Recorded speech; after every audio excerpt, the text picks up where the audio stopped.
ప్రభుత్వ పాఠశాలల్లోని నాణ్యమైన విద్య అందుతుందని భూపాలపల్లి జిల్లా విద్యాశాఖ అధికారి ముద్దమల్ల రాజేందర్ అన్నారు. శుక్రవారం మొగుళ్లపల్లి మండలంలోని పిడిసిల్ల పాఠశాలలో ప్రధానోపాధ్యాయులు మహమ్మద్ సాదిక్ ఆధ్వర్యంలో నిర్వహించిన తల్లిదండ్రుల సమావేశానికి జిల్లా విద్యాశాఖ అధికారి ముద్దమల్ల రాజేందర్ ముఖ్య అతిథిగా హాజరయ్యారు. కార్పొరేట్ పాఠశాలలకు దీటుగా ప్రతి సబ్జెక్టులో తగిన అర్హతలతో మంచి అనుభవం గల ఉపాధ్యాయులతోటి అన్ని ప్రభుత్వ పాఠశాలల్లో విద్యాబోధన అందిస్తున్నామన్నారు. ఐఎఫ్పి ప్యానెల్ బోర్డుతో విద్యార్థులకు పరిపూర్ణమైన అవగాహన కల్పిస్తూ ప్రతి అంశాన్ని కళ్లకు కట్టినట్లు బోధిస్తున్నామన్నారు. రానున్న విద్యా సంవత్సరంలో ఏఐతో కూడా విద్యా బోధన అందించనున్నట్లు తెలిపారు. అనంతరం జిల్లా పరిషత్ ఉన్నత పాఠశాల ప్రధానోపాధ్యాయులు ఎండి సాదిక్, ప్రాథమిక పాఠశాల ప్రధానోపాధ్యాయులు కోటేశ్వర్ ఆధ్వర్యంలో నిర్వహించిన బడిబాట కార్యక్రమంలో డీఈఓ పాల్గొన్నారు. ఈ సందర్భంగా ఇంటింటికి తిరుగుతూ బడియేడు పిల్లలను, ప్రైవేటు పాఠశాలలకు వెళ్తున్న పిల్లలను గుర్తించి వారి తల్లిదండ్రులతో మాట్లాడి పిడిసిల్ల ప్రభుత్వ పాఠశాలలో అడ్మిషన్ చేపించారు.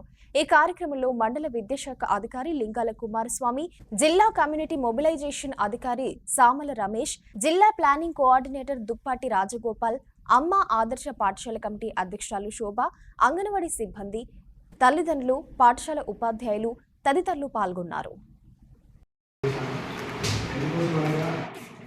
ప్రైవేట్ పాఠశాలలు మనకంటే 10 స్కూళ్ళు ఓపెన్ అయింది కాబట్టి ప్రైవేట్ స్కూళ్ళు మనకంటే ముందే వారి మన ఊళ్ళలో నుంచి మన పిల్లలు తీసుకెళ్తారనే ఉద్దేశంతో మనం గొడవలు ఏర్పాటు చేయడం అందుకోసమని మన మధ్యలో పరీక్షలు వచ్చాయి కాబట్టి దాని తర్వాత మనం నడుస్తుంది. ఇప్పుడు మీకు అందరికీ నేను కోరేది ఏంటంటే మన ప్రభుత్వ పాఠశాలలో మనకు అన్ని ఫెసిలిటీస్ ఉంది. టీచర్ ఫ్యాకల్టీ అన్నీ ఉన్నాయి. టీవీ ప్యానల్స్ ఉంది, మధ్యాహ్నం భోజనం ఉంది, క్వాలిఫైడ్ టీచర్లు. ఇది అంతకుముందు బాగా చూసుకుంటే చాలా వేకెన్సీ. ఇప్పుడు ప్రతి పాఠశాలలో అందరూ ఉపాధ్యాయులు అన్ని సబ్జెక్టులు తీసేవాళ్ళ ఉన్నారు. కాబట్టి ప్రైవేట్ కంటే మనం నీట్గా మన రిజల్ట్ రావాలి, మన పాఠశాలలో స్ట్రెంథనింగ్ బాగా కావాలనే ఉద్దేశంతో నేను కూడా మన జీరో స్ట్రెంత్ కూడా చాలా స్కూల్స్ ఉన్నాయి.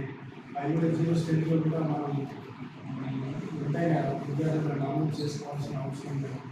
కాబట్టి మీరు అందరూ కూడా ఏఏపీ చైర్మన్ గారు మరియు సేఫ్ వాళ్ళు, ఇంకోటి గ్రామ ప్రజలు, సర్పంచ్, ఉప సర్పంచ్, వీళ్ళందరికీ కొంచెం మనం మోటివేట్ చేయాలి. ఎందుకంటే మన పాఠశాలలో చూపిస్తున్నట్టు సత్కాలు చాలా ఉన్నాయి కాబట్టి వాళ్ళందరికీ కూడా మనం